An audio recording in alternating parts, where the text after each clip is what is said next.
गीता में अर्जुन को स्वयं भगवान कह रहे हैं कि उस परमेश्वर की शरण में जा, उसके लिए उन संतों के पास जा जो तत्वदर्शी हो।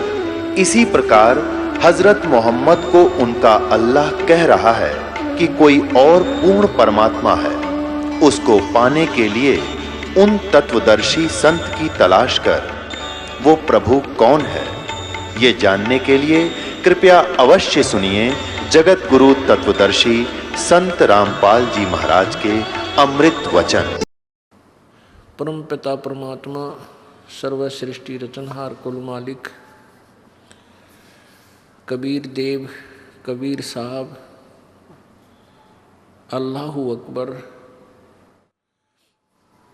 ये वही परमात्मा है जिसने सर्व ब्रह्मांडों की रचना की है। उस परमेश्वर का नाम कबीर है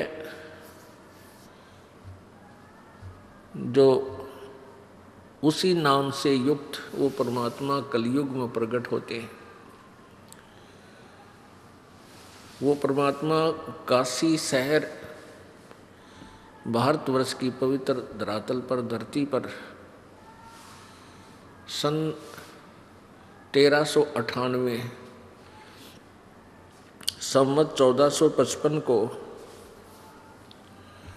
ज्येष्ठ सुदी पूर्णमासी के दिन सतलोक से चलकर आए, एक शिशु रूप धारण किया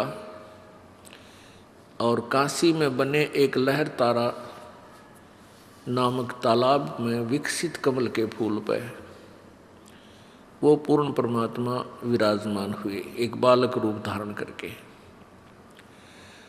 उस परमेश्वर को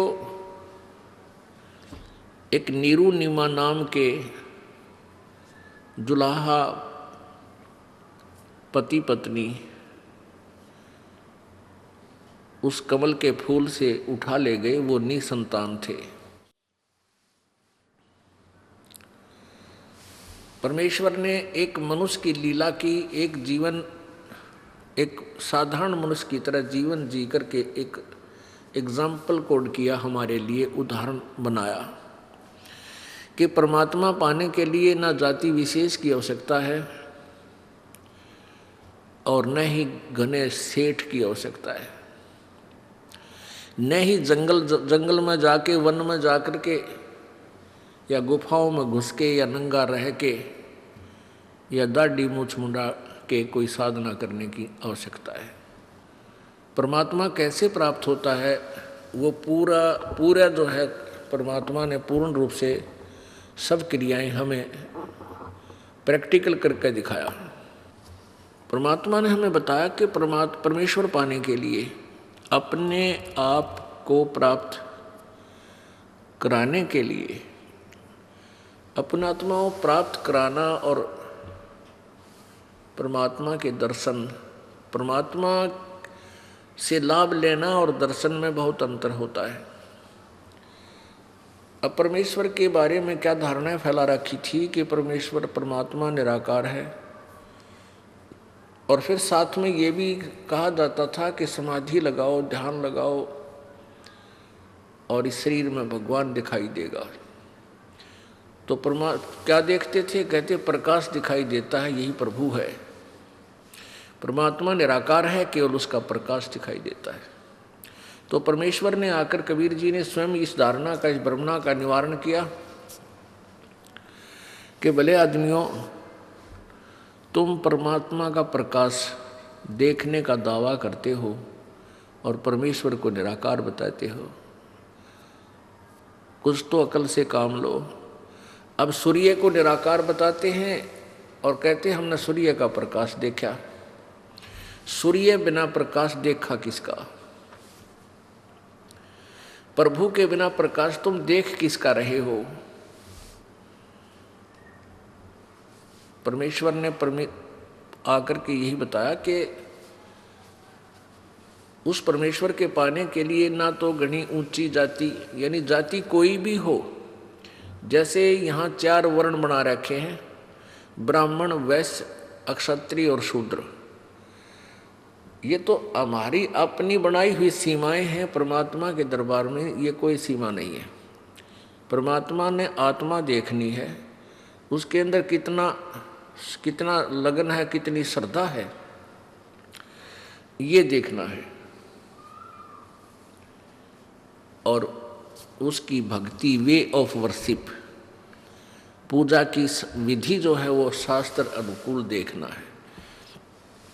वो किसी भी जाति का हो, गरीब हो या साहूकार, निर्धन हो या सेठ हो, रंक हो या राजा हो, परमात्मा आत्मा का सौदागर है और जाति और धन उसने नहीं देखना होता। इसलिए परमेश्वर ने एक रोल किया, एक गरीब बिल्कुल निर्धन दुल्हे का, और अंतिम वर्ण में, चौथे वर्ण में आगे शूद्र वर्ण में, उसमें जाति पाति का बहुत बोलबाला था, छुआछूत गणी थी। और केवल एक ब्राह्मण वर्ग ने परमात्मा की भक्ति कर परमात्मा के पाने का ठेका ले रखा था, और वर्ग को परमात्मा की महिमा ना सुनाने का, ना उसको जानने का, और न ही उसकी साधना करने का कोई अधिकार उन्हें नहीं दे रखा था। वही अपना जो थोड़ी बहुत साधना करते थे उसको लोगों में बांट दिया करते थे, और उससे उनके पीछे जनता लगी रहती थी। हमारे गुरुजी बड़े सिद्धि युक्त हैं, हमारे कार्य सिद्ध कर दिए, फलाना कर दिया। बाकी कार्य कुरिय उनसे कोई सिद्ध नहीं होता था, अपने पूर्व संस्कार पुराने के फल रहे होते थे। इसलिए परमेश्वर आए और उन्होंने बताया, क्योंकि ब्राह्मण लोग बहुत अपने आप को सुपीरियर मान्या करते थे, तो परमात्मा कहते थे भाई ऊंचे कुल में भक्ति ना होवे, नीचा ही कुल दीजिए। ऊंचे कुल में ब्राह्मण थे, वह सारा दिन अटपट में लगे रहा करते, कैसे लोगों को मूर्ख बनाया जावे, कौन सी विधि अपनावा, इस चक्कर में, पेट भरने के चक्कर में ही वह सारा जीवन व्यर्थ कर देते थे। फिर क्या बताते हैं, तपिया ने तो जब तप कीन्या, वो तो लो दिया नाल पति जय।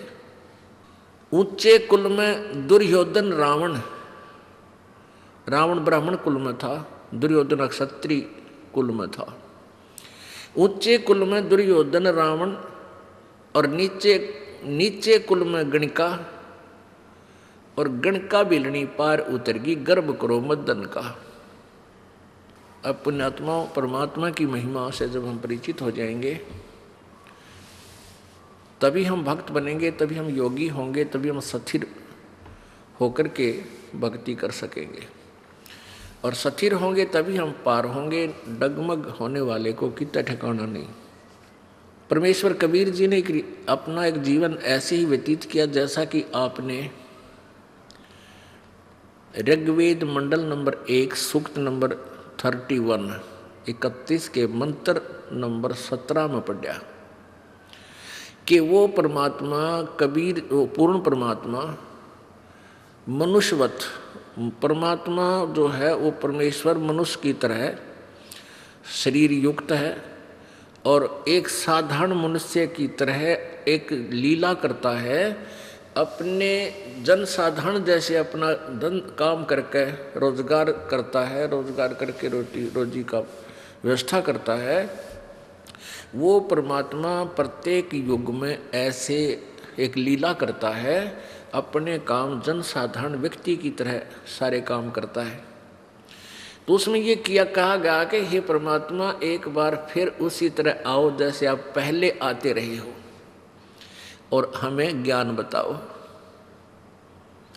परमेश्वर ने कहा था, वेद हमारा भेद है, मैं ना वेदन के माही, और जौन वेद से मैं मिलूं ये वेद जानते नहीं। परमात्मा कबीर जी कहा करते थे कि ये वेद मेरा ही भेद है, मेरी ही महिमा ये चारों वेद गा रहे हैं, सुना रहे हैं। परमात्मा ये करता है, परमात्मा ये करता है, परमात्मा ऐसी लीला करता है, लेकिन मेरे पाने की विधि वेदों में वर्णित नहीं है। अब यहाँ दो प्रश्न उठते हैं कि एक तो परमात्मा सामने बोल रहे हैं, कह रहे हैं, प्रत्यक्ष खड़े हैं, फिर कहते हैं मुझे पाने का तरीका वेदों में नहीं है। अब इससे क्या सिद्ध होता है कि परमात्मा के दर्शन कर लेने से मोक्ष नहीं, परमात्मा के द्वारा दिए गए उस भक्ति की कमाई करने से मोक्ष होगा। नहीं तो परमेश्वर 120 वर्ष रहे, जिनको अच्छी आत्माओं ने भी दर्शन किए, बुरा ने भी किए, जो उनके विरोधी थे उन मार मार कर रहे थे उनके पीछे, उन्होंने भी दर्शन किए। दर्शन से मोक्ष नहीं है, परमात्मा के उस मंत्र से मोक्ष है। मोक्ष का मीन है कि जैसे हम वो परमात्मा ने हमें विधि बताई है वह कमाई कराएंगे, उस राम नाम के धन को जोड़ेंगे उस भक्ति की शक्ति योग के बलते, भक्ति के बल से, उस राम नाम की कमाई की शक्ति से हम सतलोक जाएंगे, वहाँ जाकर के हम परमानेंट सुखी हो जाएंगे। उसको प्रभु प्राप्ति कहा जाता है। परमात्मा यहाँ आए, सभी को प्राप्त थे, दर्शन भी होते थे, लेकिन मोक्ष कोई नहीं, मुक्त कोई नहीं हुआ, क्योंकि हमने परमेश्वर के उस ज्ञान पर विश्वास नहीं किया, न उनके द्वारा दिए गई भक्ति की साधना की। तो परमात्मा के नाम से मोक्ष होगा, केवल दर्शन मात्रता नहीं। अपने आत्माओं, हम वेदों को एक फाइनल और एथेंटिक रिकॉर्ड मानते हैं। एथेंटिक यानी बहुत ही सत्य शास्त्र मानते हैं, और जो वेदों में लिखा है वो फाइनल है। तो इसका मतलब है कि वेद क्या संकेत कर रहे हैं, वो कौन है प्रभु। तो अब वेद हमें परमात्मा पहचानने में सहयोग देंगे। हम प्रभु को पहचान नहीं सके क्योंकि डुप्लीकेट भगवान गढ़े हैं। हमने ओरिजिनल प्रभु चाहिए। इस ओरिजिनल प्रभु को पहचान करने के लिए हमने वेदों का सहयोग लेना पड़ेगा, क्योंकि हम वेदों को सत्य मानते हैं। वेदों और पुराणों को ही पवित्र हिंदू धर्म श्रोधार्य शास्त्र मानता है, और उन्हीं से हमने जो पता लगेगा कि कौन है प्रभु, तो फिर फाइनल है, नो डाउट, शंका को कोई गुंजाइश नहीं रहेगी। ये कल भी आपको दिखा था कि परमात्मा कैसी लीला करता है, और आज फिर दिखाएंगे, क्योंकि प्रत्येक सत्संग में बहुत से श्रोता बदल जाते हैं। इसमें नए बच्चे भी होते हैं और पुराने भी होते हैं। परमात्मा की महिमा का नया पुराना नहीं होता। जैसे हम प्रतिदिन आहार करते हैं, सुबह रोटी खाई, शाम ने फिर भूख लगी, तो आप स्वस्थ हैं। यदि सुबह भोजन खाया, शाम को रुचि नहीं बनी, तो आप अस्वस्थ हो चुके हैं। गड़बड़ कोई भी हो, कोई भी कारण हो सकता, आपको जबर भी हो सकता है, या आपको जो है कोई पेट में भी गड़बड़ हो सकती है, यानी हो अस्वस्थ। उसका क्या तरीका है कि फिर रोटियों में रुचि नहीं है तो गोली कड़वी दवाई लेनी पड़ेगी, ना चाहते हुए भी फांका मारना पड़ेगा, और फिर स्वस्थ हो जाओगे। फिर रोटी ठीक और फिर स्वादिष्ट लगेंगी। ऐसे ही परमात्मा की महिमा जितनी बार भी आप सुनते हो, और उतनी ही बार आपको रुचि कर लगती है, तो आपकी भक्ति और आपके संस्कार बिल्कुल स्वच्छ चल रहे हैं, स्वस्थ चल रहे हैं। और आपको ये लगता है जो सुन रखा है, कई क्या कहते हैं बहन भाई, एक आध बोले भगत ने कहा जी सत्संग चल रहा हो, जब मैं सुमरण कर लूँ, बता 2 घंटे में तू कहला तोड़ेगा सुमरण का, सत्संग नहीं सुनता, बाकी अब 24 घंटे में तू क्या करेगा, फिर क्या करेगा। तो इसे सिद्ध है कि उसको इन वचनों में रुचि नहीं रही, वो ईसाई सुमरण करेगा। फिर कहने का भाव ये है दास का कि जब सत्संग चल रहा है तो एक एक शब्द पर गौर करें, ये भी स्मरण है आपका। रह रह का मालिक याद आता है, इसका नाम स्मरण होता है। उसकी याद, उसकी तड़फ, यह एक न्यारी का एक अलग कमाई होती है। इस भक्ति की ही कमाई में से ये एक उसका पार्ट है, अंग है। एक समय आपने गोरखनाथ जी के विषय में बहुत सुना है, क्योंकि हमने इन संतों ऋषियों की पहले कथा बहुत घनी सुन रखी थी, और कबीर जी को तो हम एक सिंपल एक कवि मान्या करते हैं। ये तो एक कवि है और जुल्हा था बस। और जो सिद्धि वाले संत थे वो उनको हम संत ऋषि महाराज महात्मा मान्या करते थे। गोरखनाथ जी में इतनी सिद्धि थी। एक समय गोरखनाथ जी के गुरु मच्छंदर नाथ जी, ये नाथ संत नाथ जो परंपरा वाले होते हैं, ये कनपाड़े नाथ, ओगड़नाथ, बिना कनपाड़े, ये सारे शिवजी के पुजारी होते हैं। और शिवजी भगवान के पास 8 सिद्धियां हैं। इन 8 सिद्धियों में से किसी को 1 खिलौना दे देता है, किसी को 2 दे देता है, किसी को 3 दे देता है। 1, 2, 3 बस, कोई ज़्यादा से ज़्यादा किसी को 4 पूरी नहीं देगा, क्योंकि फिर तो उससे सुप्रीम उसी के बराबर हो जाते हैं। 1, 2 खिलौना दे देता है, जिस कारण से वो हल्दी की गांठ प्राप्त करके पंसारी बन जाते हैं। और परमात्मा कबीर जी कहते हैं, शब्द महल में सिद्ध 24 हंस बिछोड़े बिस्वे 20। गरीबदास जी बता रहे हैं अपने कबीर परमेश्वर की महिमा, कि हमारे कबीर भगवान ने जो हमें मंत्र दिया है उसमें 24 सिद्धियां आ जाती हैं। आपको आप ऐसा सिमरण कर रहे हो, इस मंत्र से आपको जब ये तीनों मंत्र मिल जाएंगे और सच्ची लगन से आप जाप करते रहोगे, आपके अंदर 24 सिद्धियां आ जाएंगी। लेकिन इनको कभी भूल कर भी प्रयोग नहीं करना, नहीं तो आपका काम बिगड़ जाएगा। क्योंकि फिर आपकी प्रभुता बन जाएगी, लोग आपके पीछे पीछे घूमने लग जाएंगे, आप झाड़े लाने लग जाओगे, किसी को आशीर्वाद, किसी को बद्दुआ, और अपने सारी कमाई को यही नाश करके चले जाओगे। ऐसा ही ये ऋषि और सिद्ध लोग करते रहे। पहले तो डरे डोयाते बैटरी चार्ज कर लेते, जंगलों में बैठ कर वन में जाकर 10-10, 15, 12-12 वर्ष, और फिर आकर के नगरों में किसी का आशीर्वाद, किसी को बद्दुआ, दोनों का, किसी का नाश, किसी को लाभ, ऐसे करके आप भी जैसे थे। गोरखनाथ जी के गुरुदेव मच्छंदर नाथ जी वो कंवारे थे, ब्रह्मचारी थे। अर्धेक काल की जाल ए भगवान। जब वो हो लिया 60-70 साल का, तो उसके मन में आया कि मैंने गृहस्थ आश्रम का आनंद तो लिया ही नहीं, ये जीवन मनुष्य का तो मेरा बर्बाद हो गया। ये सोचकर सिंगल द्वीप के अंदर एक राजा था, उसका शरीर शांत हो गया, और मच्छंदर नाथ जी ने एक गुफा के अंदर अपना शरीर छोड़ दिया, और वहां से वो प्राणी निकल के राजा के शरीर में प्रवेश कर गया। मच्छंदर नाथ जी उस राजा के ताजा मृत शरीर में प्रवेश कर गया।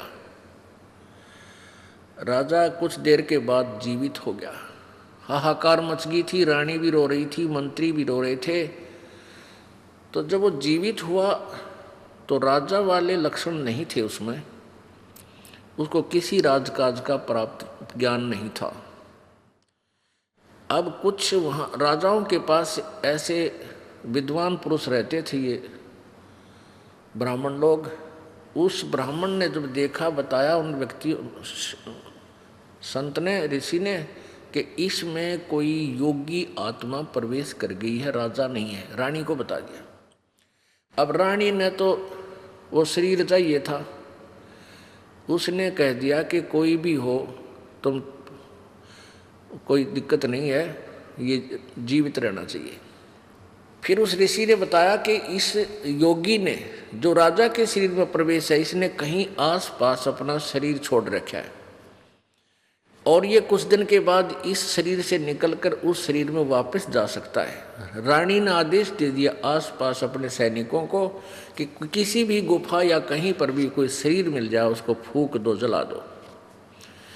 ऐसे खोजते खोजते उस गुफा में सैनिक पहुंच गए जहां पर इस मच्छंदर नाथ का शरीर था। सैनिकों ने उसको सवा कर दिया, जला दिया। अब कुछ दिन के बाद उस मच्छंदर नाथ से रानी को 2 पुत्र प्राप्त हुए।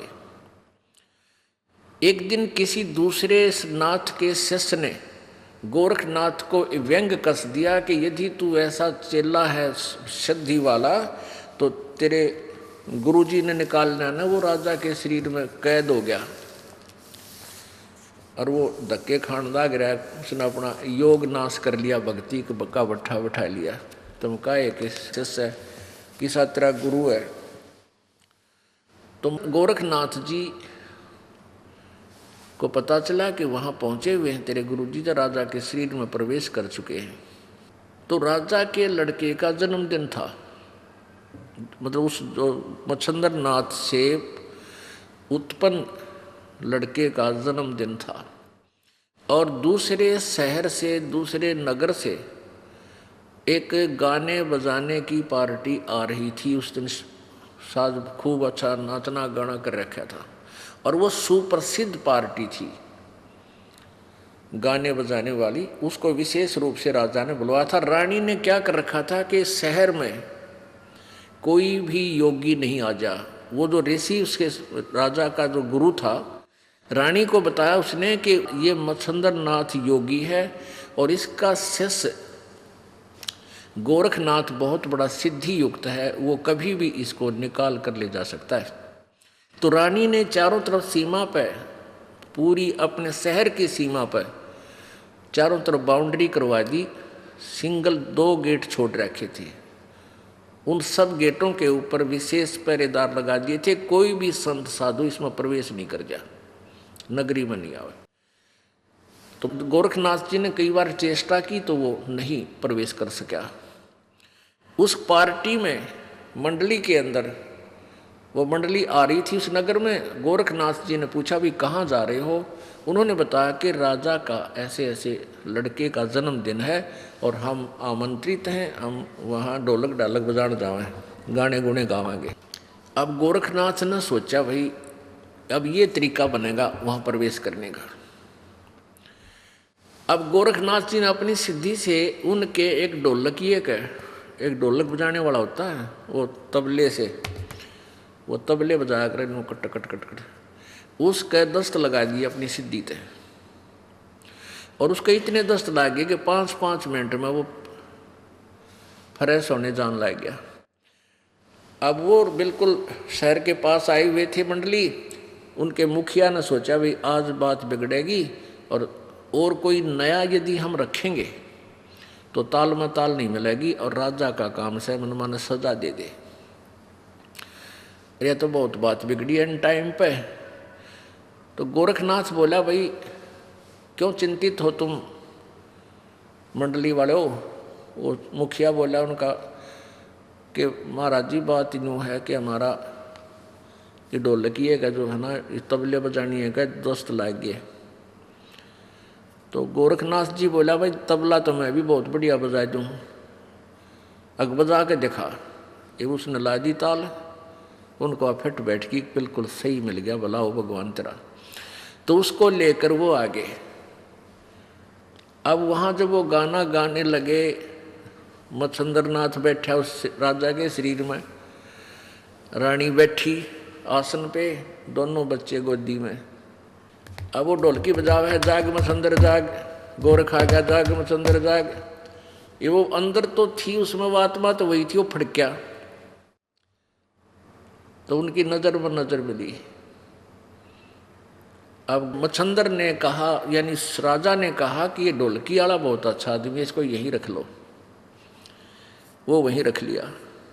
तो मच्छंदर ने उन दोनों बच्चों की सेवा की ड्यूटी ला दी कि तू उन बालकों की सेवा करा कर, बच्चे खिलाया कर। गोरखनाथ अपने शिष्य थे। अब गोरखनाथ जी उन बच्चों को खिलाता है दोनों को, और रह रह कर उनको समझाता अपने गुरुजी को, गुरुजी चलो यहाँ से, आप कहाँ फंस कर बैठ गए, अपनी भक्ति करेंगे, निकलो यहाँ से। नौका गोरखनाथ बकवाद मत करे तू, मेरी ड्यूटी जो मैंने आदेश दे दिया तू बच्चे खिलाता रहा, बस जी सा रहा है। अब उसने सोची गोरखनाथ ने, बाबा गुरुजी तो मेरा भाई गया काम तय होता है। उन बच्चा के सिद्धि तन दस्त ला दिए गोरखनाथ ने। एक ने टट्टी हुआ के लावे इतने दूसरा चार पावे, दूसरे ने फरस करके लावे इतने दूसरा हो जा। गोरखनाथ बोला रहा तू इन्हें ढंग तक झटका लिया, वो दोनों ने पकड़ लिया गोरखनाथ और चोटी पकड़ के सिद्धि थे नो झटका दी। वह खाल लटकाए लावा, वो अंदर का सामान बाहर उड़े पड़ा रह गया। वो दोनों की खाल सिद्धि से, एक सिद्धि ऐसी शक्ति होती है वो कुछ भी किसी प्रकार का ऑपरेशन कर सकती है। दोनों की वो खाल लटकाए लावा है चोटी, जैसे सांप कांचली छोड़ दिया करे। और दोनों बच्चे बड़े बाहर पड़े, कवर रहित कवर नहीं था उन पर। अब मच्छंद्र नाथ बोला, रत्न नाश कर दिया नकम में, मेरे बेटे मार दिए। तो बोला आपने तो कहा था झटका लिया, नहीं झटका लिया, देखो खाली कर लिया। तो बहुत लाल पीला होया। गोरखनाथ ने कहा कि भगवान आप किस काम आए थे यहाँ पर? मैंने तो तेरी 2 ही बूंद नाश करी है, तेने रोज कितना नाश कर लिया अपना पता है? एकदम योगी था, कुछ पिछले संस्कार अच्छे थे। तुरंत ने बोला भाई क्या करूँ, निकल इसमें, मेरे अपने निकला जाता, मैं तो फ्यूज हो लिया, मेरी सिद्धि शादी कुछ ना रह रही। तब गोरखनाथ जी ने अपनी सिद्धि से वो शरीर शांत कर दिया। अब शरीर शांत कर दिया, शरीर शांत करने से पहले बोला मेरा ये डोला ठा लिए तुम। उस थैले में उसने सोने की डाल रखी थी।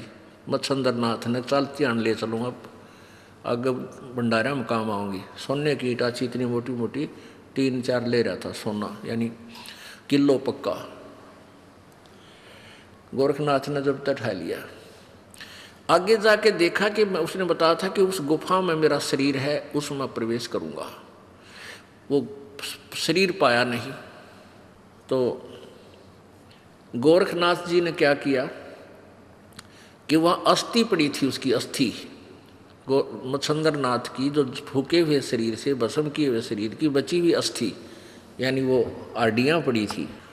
वो हड्डी इकट्ठी की, अपनी सिद्धि से मच्छंद्र नाथ का शरीर उसी एज का बना दिया और वो जीवात्मा प्राण उसके प्रवेश कर दिए मच्छंद्र नाथ के। अब मच्छंद्र नाथ जी चल पड़े और वो झोला ठा लिया जो गोरखनाथ ले रहा था, काख में दे रहा उसने, अगर इसमें सोने की ईंट है। अब पता तो गोरखनाथ जी को भी था।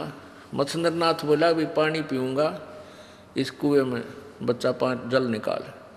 अब गोरखनाथ जी जल निकाल दिया, गुरु जी जब जल पीने लगे और वो ईंट उस कुएं में गिर दी जो गुरु जी चिपक रहा था सोने की ईंटों के। छोटी छोटी ईंट बना लिया करते ऐसे, वो उसमें जल में कुएं में डाल दी। वो मच्छंद्र नाथ एक लाठी ठावर एक दरे और 20 गाली सुना दी उसने गोरखनाथ ने, तू नाश है, नकम्मा है, तने नाश कर दिया है, इतना कीमती सोना था तने जल में गिर दिया, तेरी तो बुद्धि भ्रष्ट हो रही है। तब गोरखनाथ जी बोले, गुरुदेव हम परमात्मा पाने के लिए निकले थे, ये फिर राजंश को खाकर आपके अंदर ये संग्रह संचन की बीमारी फेर होगी।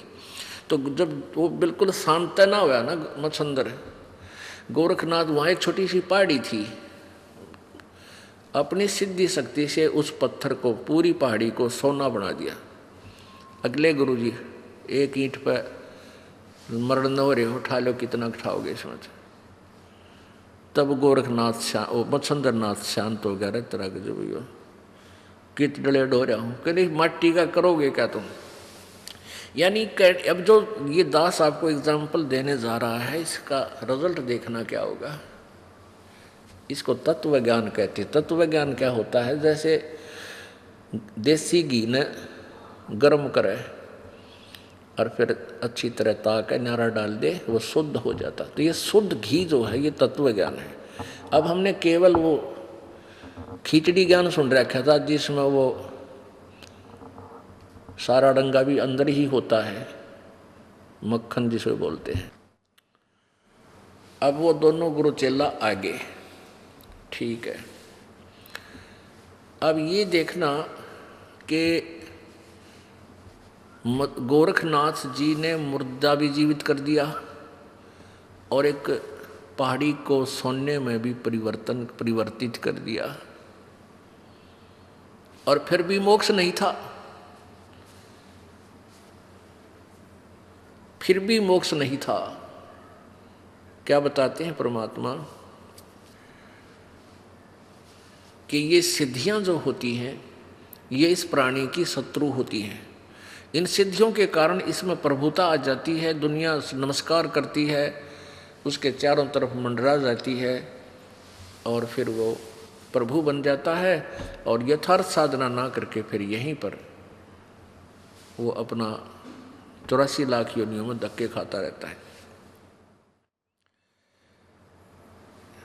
अब परमात्मा क्या बताते हैं, एक अगस्त ऋषि थे, उन्होंने सारे जीवन में सिद्धि साधना की। ये जो परमात्मा कबीर जी के मार्ग के अतिरिक्त जितनी भी साधना है सब सिद्धियां ही अधिक होती हैं और कुछ समय इनको स्वर्ग प्राप्ति होती है। अगस्त ऋषि ने इतनी साधना कर ली कि उसने एक ही घूंट में 7 समुद्रों के जल को सोख लिया था। अब बताओ भाई, पूरे जितने समुद्र है अपनी पृथ्वी के चारों तरफ, इसको एक घूंट ऐसे चलो उठाया, मतलब एक घूंट ऐसे लगाई मुंह के और पूरे को सोख लिया और ये खाली हो गया। फिर ऋषियों ने देवताओं ने हाथ पैर जोड़े हैं, फिर इसने वापस इसको इसमें कुरला कर दिया इस खड्डे में, यो फिर समुद्र लहरा गया ऐसे ही।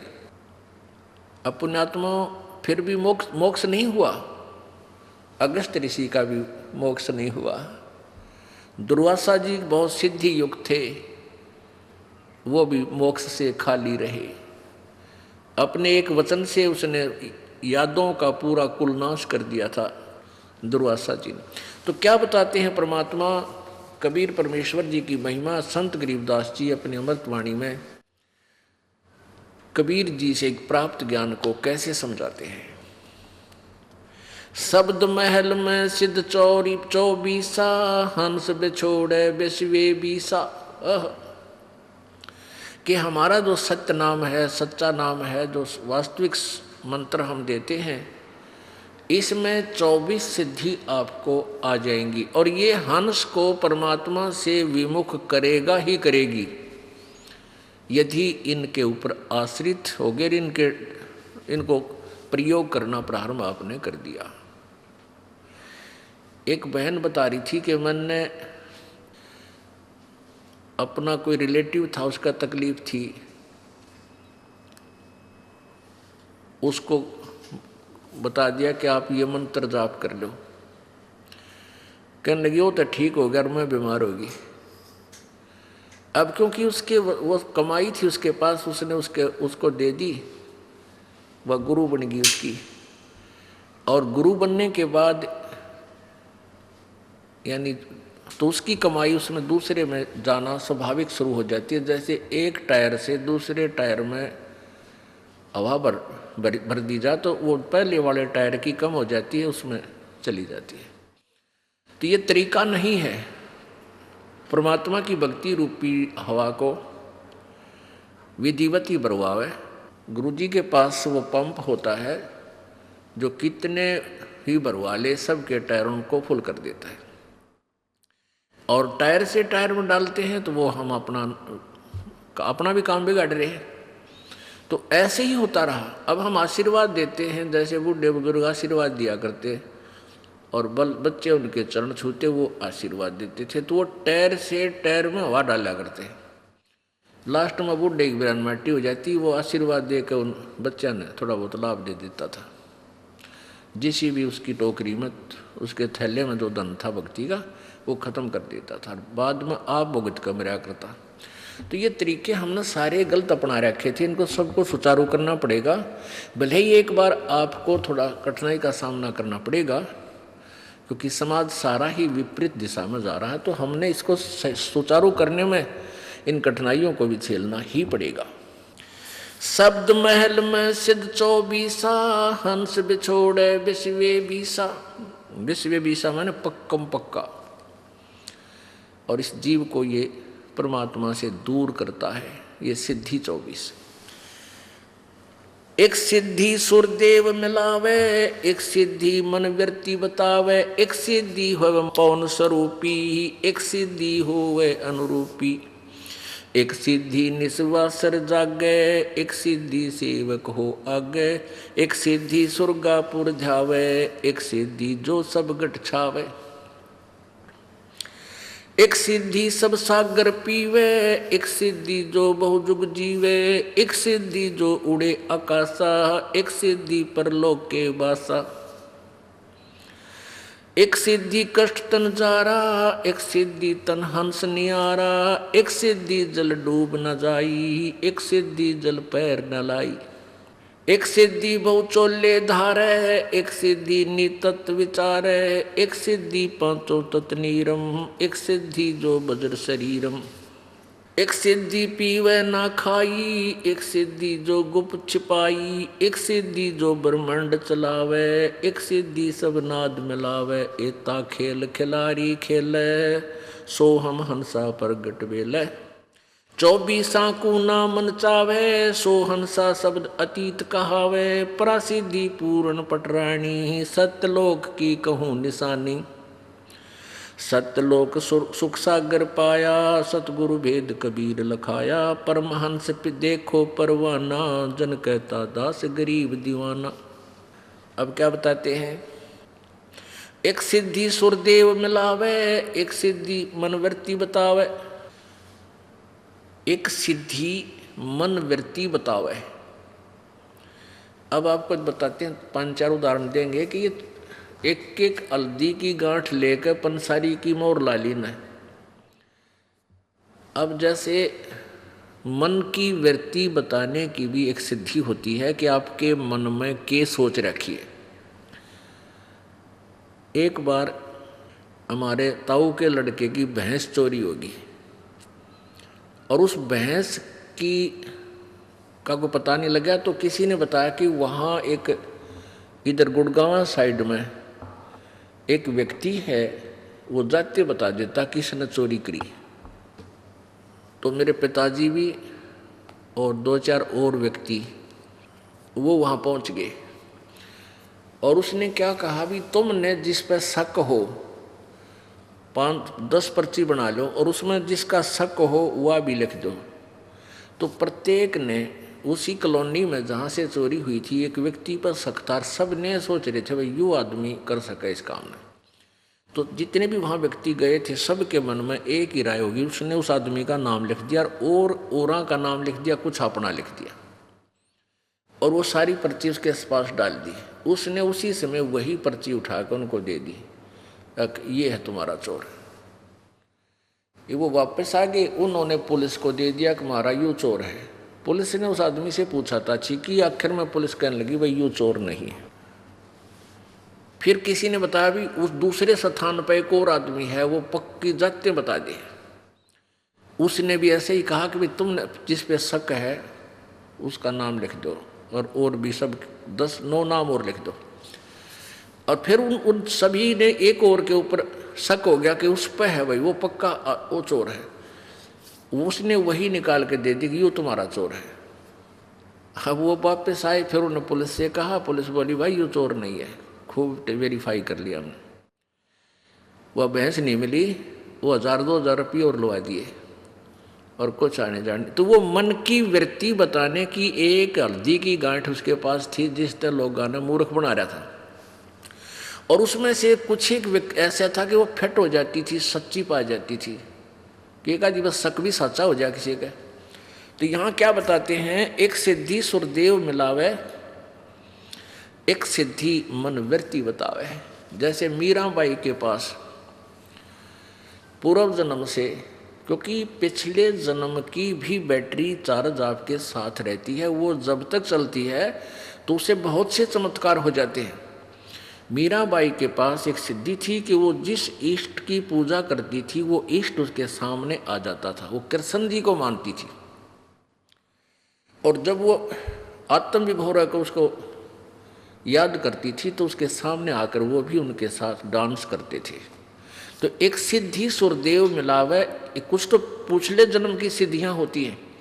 जैसे आपने देखा होगा कई महात्मा जिनके आज तक पूजाएं चल रही हैं, कोई किसी नाम थे, कोई हरिदास नाम थे, कोई गरीब किसी और नाम थे, तो वो बचपन से उनकी कथा पढ़ कर देख लो, कहते छोटे से ही न चमत्कार शुरू कर दिए थे।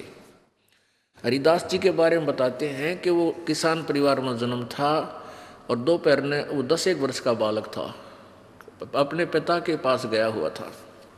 हरिदास जी के पिताजी जो है खेतों में किसान अपना हल जोत रहे थे, तो पिताजी दोपहर में खाना खा के स्वयं तो कहने लगा मैं रेस्ट कर लूँ और आप बेटा इन बैलों को पानी पिला लिया। और ये छोटे वाला तालाब है, इसमें तो जल है नहीं, कति सूखा हुआ है, वहाँ दूर ले जाना, वहाँ जल मिलेगा, क्योंकि वो वहाँ ही जाते थे उस तालाब में, उसमें जल देखा था नहीं। और हरिदास जी बैल लेकर गया, वो बैल उसकी तरफ से ले गए छोटे तालाब की तरफ, और वहाँ उस पानी पिया वो वापस ले आया जल्दी ही बैलों को पानी पिलाकर।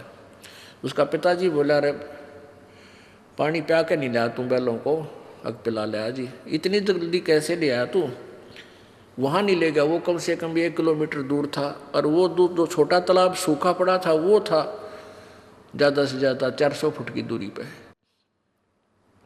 इतना शीघ्र वापस आने से उसने शंका होगी कि ये बालक वैसे ही लिया, बैलों को पानी नहीं पिला कर लाया। तो उसने कहा पिताजी पानी पिला लिया मैं। कहाँ से? किस तालाब से? कहते इसमें जल था ही नहीं, यदि कभी वर्षा होगी तब जल होना था, अगर नहीं पिताजी तो फुल है। वो गया जाकर देखा, उसके पिताजी ने सचमुच भाई तो पानी फुल हो गया, और बैलों के जो ना पैर भीग रहे। तो इस तरह की सिद्धियां उस पूर्व जन्म की बैटरी चार्ज से ही होने लगी थी। आज तक उस हरिदास जी की पूजा शुरू हो रही है, लेकिन पूर्ण मोक्ष नहीं है, क्योंकि भविष्य की साधना शास्त्र अनुकूल न होने से जीवन व्यर्थ हो जाता है। तो यहाँ क्या बताते हैं, तो ऐसे ही मीराबाई के अंदर थी वो सिद्धि, और पिछले पुण्य भी साथ होते हैं, तभी परमात्मा भक्ति की तरफ इतना तरफता है, प्रेरित होता है। एक सिद्धि सुरदेव मिलावे, एक सिद्धि मन वृत्ति बतावे, एक सिद्धि हो पवन स्वरूपी, एक सिद्धि हो वह अनुरूपी, एक सिद्धि निस्वासर जागे, एक सिद्धि सेवक हो आगे। इस दास के मामा जी का गांव है खेड़ी दमकन, जिला सोनीपत में, गोहाना सोनीपत मार्ग पर। तो वहाँ एक नेकी राम संत जो गीसा संत जी के अनुयायी थे, गीसा संत जी को कबीर परमेश्वर मिले थे, और कोई किसी संत के पास जो जाके जुड़ता हो पुण्यात्मा होती है पूर्व जन्म की। तो नेकी राम जी गीसा संत जी के शिष्य हुए, जो खेखड़ा गांव है मेरठ जिला में, वो उनके शिष्य हो गए। पुण्यात्माओं, इन संतों को ही हमने लाल और लालड़ी को पहचानने के लिए ये आपको उदाहरण दिया जा रहा है, ताकि आप योग्य हो, ये समझ सको कि वो कितने सतर के संत हैं जिनके आज तक हम गुणगान कर रहे हैं। तो गीसा संत जी के 2 विशेष शिष्य हुए, एक तो जीतादास जी जो उनका मतलब आज्ञाकारी था, जैसे वो बताते थे वैसे ही किया करता था, और नेकी राम जी में पिछले संस्कार का जो संस्कार का डंगा था वो भी साथ रखा, और कहीं भी बैठ जाता वो तप कर अपनी हठ योग से समाधिस्थ हो जाता था।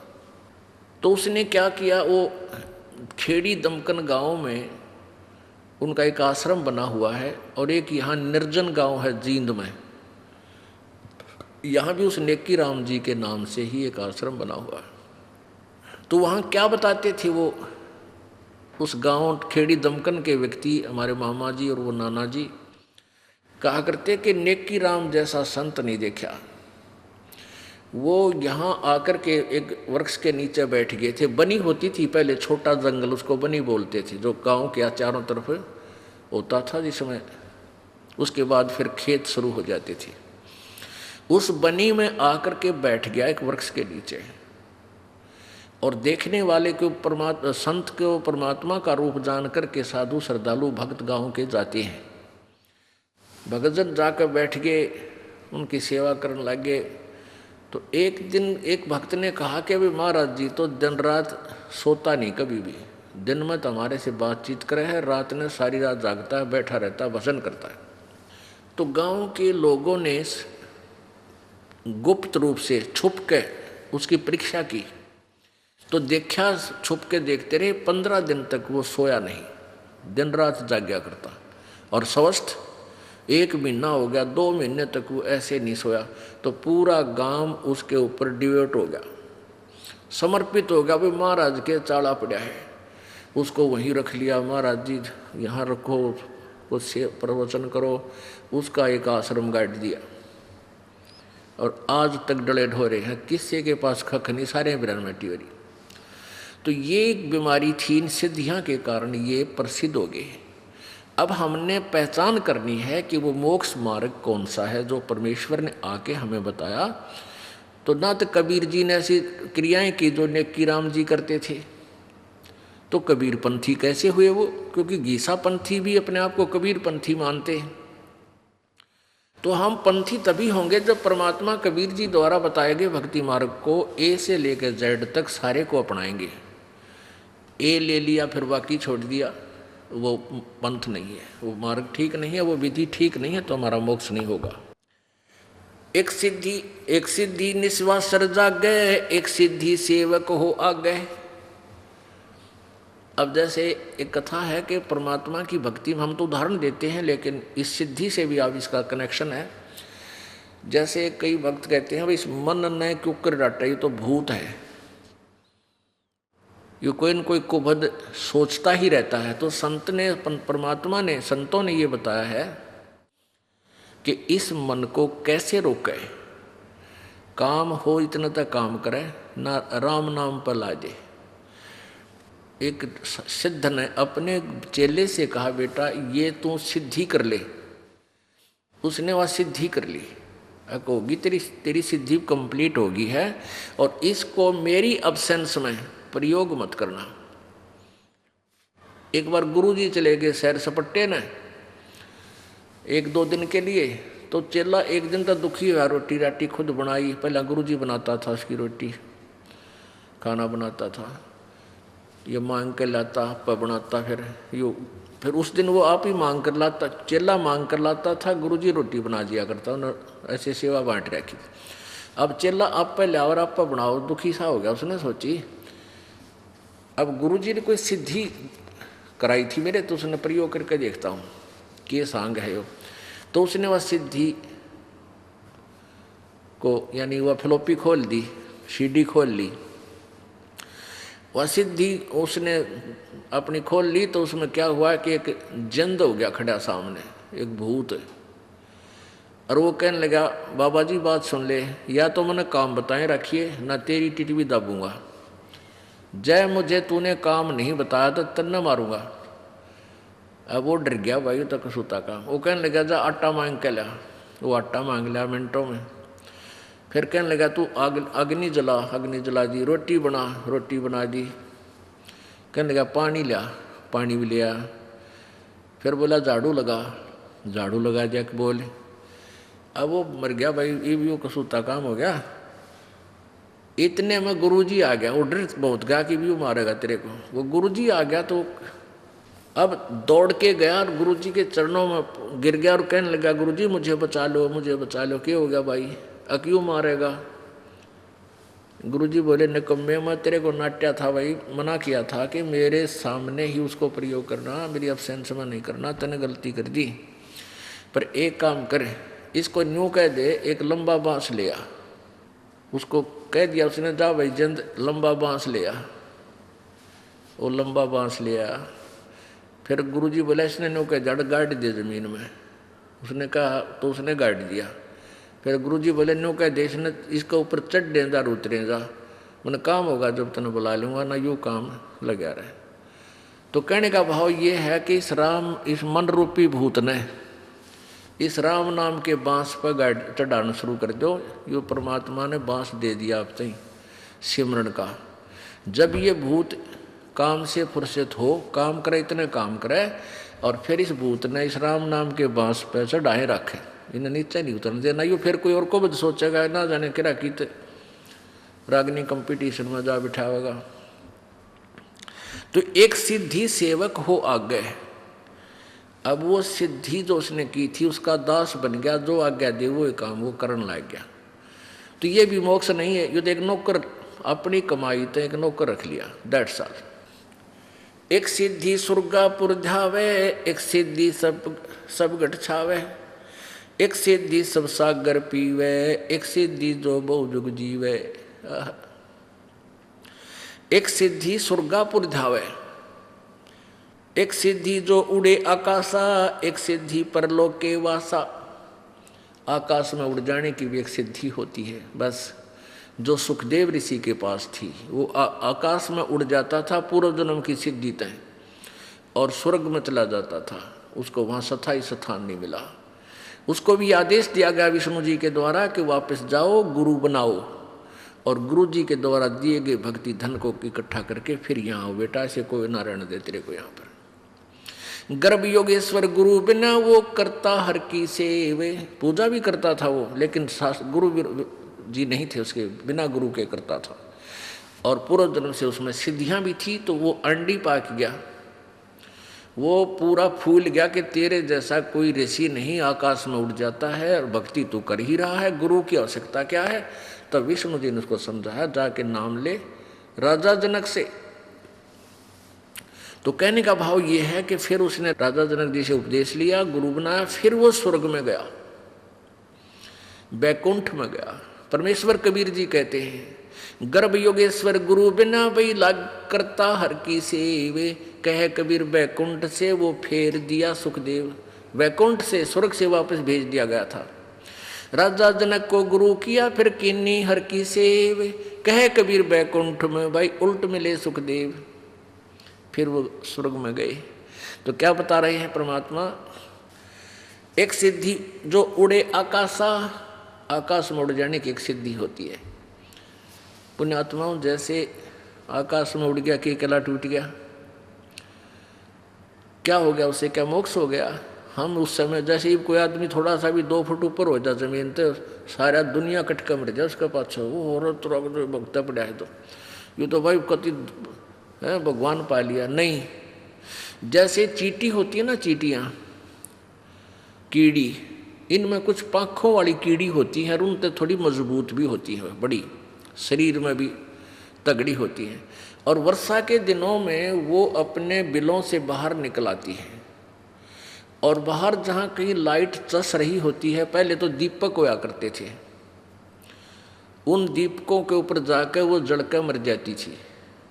अब वो चींटियों में प्रधान पाक रही थी, सुप्रीम हो रही थी, क्योंकि वो उड़ जाया करती थी, तो वो आम चींटी उन देवता मान रही थी कि ये तो देवता हो गया, आकाश में उड़ जाते हैं। अब यहाँ आप देखते हैं, देखना चमास यानी वर्षा के दिनों में बहुत सी चींटियाँ निकल आती हैं बाहर, वो पंखों वाली, और इन ट्यूबों के चारों तरफ मंडराती रहती हैं, और 2 घंटे में उनकी पंख टूट जाती है, वो पंख टूट जाती हैं, वो ज़मीन पर गिर जाती हैं, और चींटी की चींटी रह जाती है, वो कीड़ा का कीड़ा रह गया फिर भी। तो ऐसे ही जो सिद्धि प्राप्त प्राणी है आकाश में उड़ जाता है, या किसके अंदर कोई और सिद्धियां हैं, तो ये सब सिद्धि कुछ दिनों में ऐसे समाप्त हो जाएंगी और वो जीव का जीव रह जाएगा। एक सिद्धि जल डूब न जाई, एक सिद्धि जल पैर न लाई। एक यहाँ सुसाना गांव है, सुसाना, इस रोहतक के सोनीपत रोड के ऊपर सुसाना गांव है। वहाँ पर एक गीसापंथी था, पहले वो गीसापंथी था, उनका नाम कोई कुछ नारायण महाराज कह दे है, कोई कुछ कह दे, उसका नाम तो कुछ और ही था। तो उसमें के सिद्धि मान रखी थी लोगों ने कि वो जल में बढ़ जाता था, जोड़ में कीचड़ में, उसके पैर का पानी नहीं लग गया करता। अरे इससे कारण उसका महल मकान गाड़ दिया और पूरा आश्रम बना दिया और दुनिया उसने पूजन लाएगी। अरे आप फिर उसकी बिरान माटी होगा मेरा।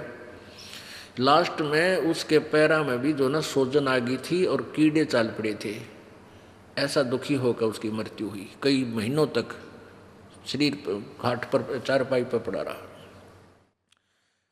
तो यहाँ कहते हैं एक सिद्धि जल डूब ना जाई, एक सिद्धि जल पैर न लाई। दो एक ही गुरु के शिष्य थे, वो सिद्धि वाला ही गुरु था। तो सिद्धि वाले गुरु ने अपने शिष्यों को बता रखा था कि बेटा ऐसे साधना करो, ऐसे साधना करो, सिद्धि प्राप्त करो और तुम्हारी महिमा हो जाएगी संसार में। तो कुछ दिनों के बाद गुरु जी का देहांत हो गया। तो दोनों चेले उस कुटिया ने छोड़कर चल पड़े। एक इधर को चला गया, एक दूसरी साइड में। उनमें से एक को परमेश्वर कबीर जी का ज्ञान मिल गया।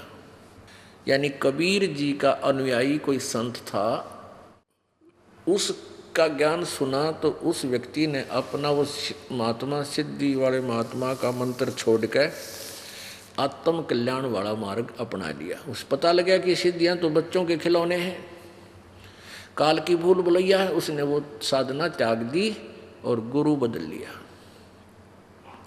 12 वर्ष के बाद वो दोनों ही सिद्ध। अच्छा, उस दिन के बाद क्या हुआ कि वो जो जिसका वो शिष्य बना था कबीर पंथी संत का,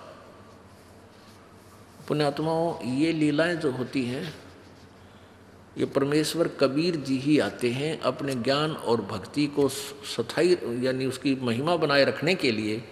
वो कुछ भी लीला कुछ दिन कर जाते हैं।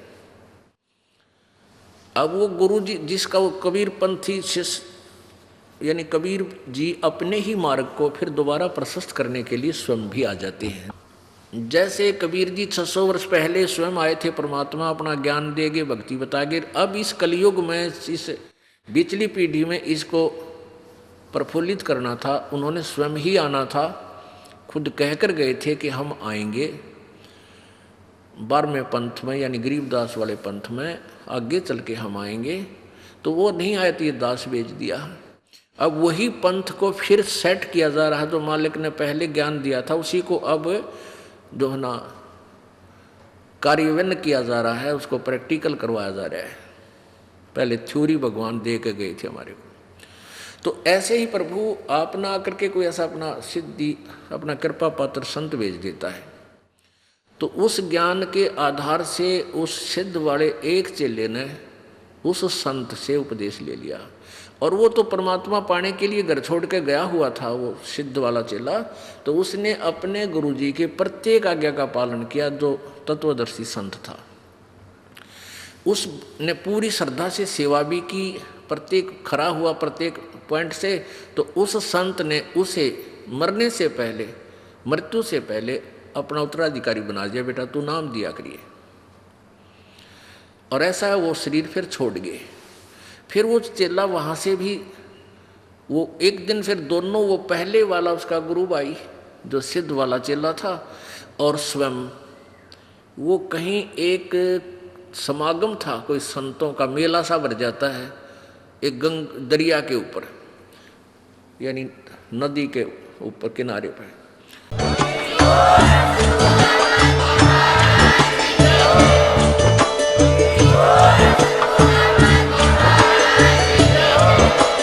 आप सुन रहे थे जगत गुरु तत्वदर्शी संत रामपाल जी महाराज जी के मंगल प्रवचन। अधिक जानकारी के लिए विजिट कीजिए हमारी वेबसाइट www.jagatgururampalji.org। संत रामपाल जी महाराज जी के शुभ आशीर्वाद से पूरे विश्व भर में 500 से भी ज्यादा नाम दीक्षा केंद्र हैं, जिन पर संत रामपाल जी महाराज जी द्वारा ऑनलाइन निःशुल्क नाम दीक्षा दी जा रही है। अपने नजदीकी नाम दीक्षा केंद्र का पता करने के लिए संपर्क करें 8222880541।